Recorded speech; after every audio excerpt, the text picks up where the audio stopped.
Saat ini, kekuatan tempur mereka sudah hampir hancur, jadi itu berarti ketiga dinasti itu seperti kota kosong saat ini dan akan hancur dengan satu serangan.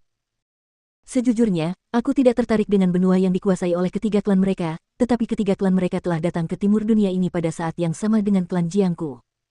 Dalam beberapa ribu tahun ini, mereka seharusnya telah mengumpulkan cukup banyak kekayaan. Jika semua kekayaan dari tiga klan itu dijual, tidak sulit untuk mengubahnya menjadi 300.000 manik-manik surga. Saya yakin semua orang di sini sangat tertarik dengan 300.000 manik-manik surga ini. Jadi, kita harus mengambil kesempatan ini, berpencar menjadi 3 kelompok, menyerang 3 dinasti, dan merampas kekayaan dari klan mereka. Dan aku akan mengatakan ini sebelumnya. Karena alasan mengapa dinasti Jiangku mampu bertahan kali ini adalah karena Chu Feng, dinasti Jiangku tidak akan memiliki 1 sen pun dari kekayaan 3 klan. Semuanya dapat dibagi antara Chu Feng dan senior Azure Dragon.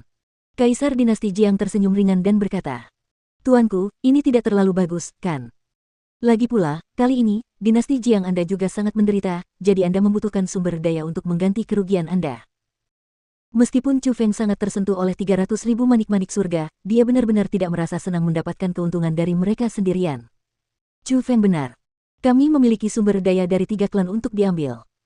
Aku dapat mewakili sekolah naga biru untuk pergi ke dinasti Zhao, Chu Feng akan pergi ke dinasti Ji, dan dinasti Jiangmu akan pergi ke dinasti Liu.